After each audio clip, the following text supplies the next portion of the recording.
what I want to ask you about first, because there's been some documents that have been made available, which tend to show that in that first trial that the prosecutor, J. Stroud, had, and this is fairly typical in cases, tried to do an assessment or background investigation on the members of the jury panel, and that a part of this investigation resulted in him preparing some notes in which he targeted or identified the ideal jurors that he was looking for.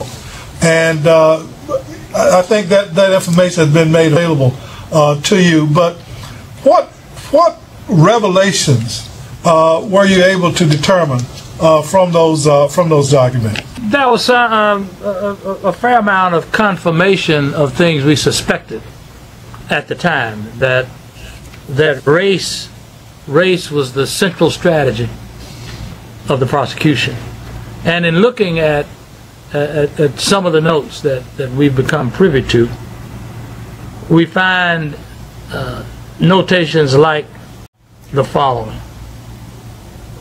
At the very top of the notes, there's a notation that says, "Stay away from black men." We go down a little bit further, we see a notation, and it lists a name. Beside that name, it says, "Okay." And then besides "okay" in parentheses, we see KKK with a question mark. We go down a little bit further, and we see a notation, black, a B, which we believe stands for black, and then a juror's name, and it says "leave off." Leave off. We see that by a number of black names. And then we're still analyzing this to see what it is. Now I got to give you this one though before I stop. This one has a B beside it, black, and lists the juror's name, and it says knows, sensible, and then it says Uncle Tom type.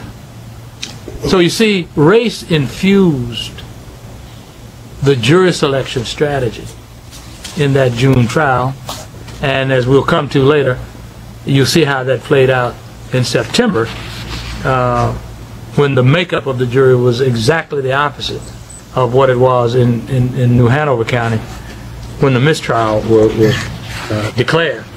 So throughout this list, which appears to be notes that the prosecutor made as they were devising their strategy for who to try to get off of the jury and who to keep on the jury. Let me give you one more. This is juror. They listed them by numbers and name. Number 52 has a check mark by it indicating okay, and it says the juror's name. Then it has in parentheses KKK, and then written beside that good, an indication that that would be a good juror. So we're getting insight now from an evidentiary basis of things we suspected that were going on then. So this confirms the suspicion we had at the time of that June trial, that there was something more than illness related to this sickness that resulted in the mistrial. Right. Well, Fergie, and just following up on that point about the prosecutor's illness, I believe there's also notes there to indicate that there was some deliberation in which the prosecutor engaged in, where he listed out the pros and cons, or advantages and disadvantages of a mistrial. Can you speak to those documents? it was interesting that there was a list of things that would benefit the prosecution if there were a mistrial, and things that might be detrimental to the prosecution if there were a mistrial. So that suggests, again, that this illness was unlike most illnesses. Most people don't list the pros and cons of becoming ill. They just get sick and have to do something. But where you start listing the pros and cons of whether or not you're going to be sick, then you know that there's a little more to that than just physical illness. So everything that we're seeing now confirms what we suspected and could not prove then, including the fact, let me mention this, we also learned that at or around the time that this mistrial was declared, the state's key witness in the trial, Alan Hall, was becoming uncooperative with the prosecution at that time, and it was beginning to have indications that he wasn't going to testify, and that his testimony might not be what he had said it was. It might not be true. We found out through other sources that was going on at the time of this mistrial. So we had the following things that doctors don't usually diagnose that led to this illness. One, the makeup of the jury. They were facing a panel of 10 blacks and 2 whites. 2, the key witness was giving strong indications that he might no longer be willing to cooperate with the prosecution. We later learned that this witness and the 2 others who claimed to have witnessed things were being coddled by the prosecution, were being given gifts, were being put up in hotels rather than other facilities, and even one or 2 of them were in prison at the time. They put them in hotels. They were being gifts like bicycles, that sort of thing. So all of this was going on at the time. So the other thing that was diagnosed was that you can get sick if the pros and cons of a mistrial don't suit you, one way or the other.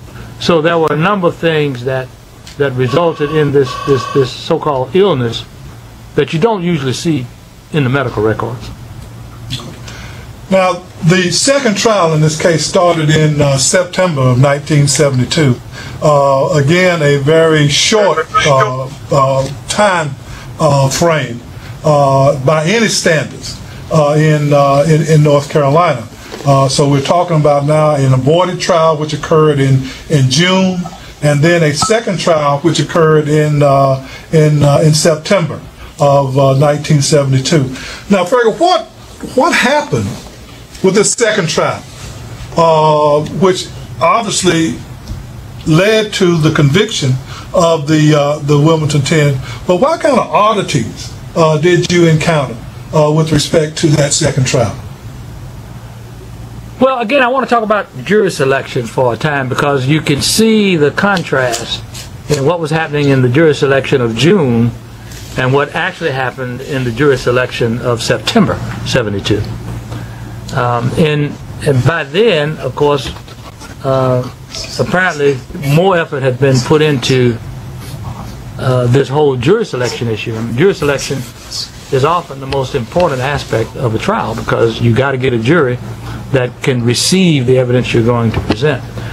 So that was a major concern of the prosecution. And without going through all of the details of jury selection, I want to tell you that in September, when we moved to Pender County, which actually had a higher population, a high African American population than New Hanover County did, we wound up ultimately with the prosecution being able to come up with a jury of 10 whites and 2 blacks.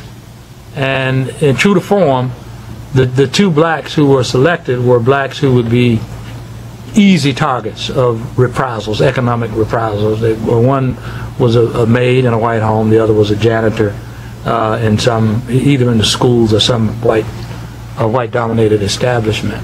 Now, but that's not all. The judge changed. One judge presided in June, a different judge presided in September. Ben, you will remember that the judge was Robert Martin, who had presided over the Teal trial that we went through in Oxford. But don't let me digress to that. But we complained throughout the jury selection of the prosecution's use of its challenges to eliminate African Americans from serving on this jury, and also complained that whites who had indicated that they could not be fair and impartial were being seated on the jury. I want to talk about one juror quickly. I'll never forget this juror. Of all the jurors I've selected in my 45 plus years of practice, I'll never forget a juror by the name of Agnes Day. Now, Miss Day was questioned by us about her ability to be fair, because we, based on what had come out about her, we knew she couldn't be. It turns out, upon questioning, and this is in the record, her son was a member of the National Guard who had been called out for duty in Wilmington during that weekend that we talked about. She had been so concerned about his safety that she had gone down to Wilmington to look over the scene from her home in Pender County. She had gone down to Wilmington to look over the scene during the time her son was serving in the National Guard. She had, of course, like many people, had read about the case. And when we asked her, have you formed an opinion about the guilt or innocence of Reverend Chambers? And she said yes, because she remembered him by name, because he being the leader of the group there was well known. And she said, at the time I first read about this case, I formed the belief that Reverend Chavis was guilty. And I said, has anything happened between the time you initially read about that and the present time to cause you to change your mind about that? And she said, no. And so we moved to exclude her from the jury. The judge then asked her the question, and this is just a very brief thumbnail of what was asked to her by us. And then the judge asked the question, well, can you set aside the experience of your son being in the National Guard and the fears that you had, and your concern being such that you went to Wilmington to look over the scene? Can you set aside your opinion that Reverend Chavis is guilty of what he's charged with? And she paused and said, yes, I could set that opinion aside and not let it bother me. And then the next question was, well, can you be a fair juror? And of course we protested vigorously. But the jury said yes, we protested vigorously. There are certain things that happen in your mind and in your experience where you cannot be fair. And if ever there was a juror who cannot be fair, it's this juror, Your Honor. The judge decided that she could be a fair juror. So I just want folks to know what was considered a fair juror in the context of the Wilmington 10.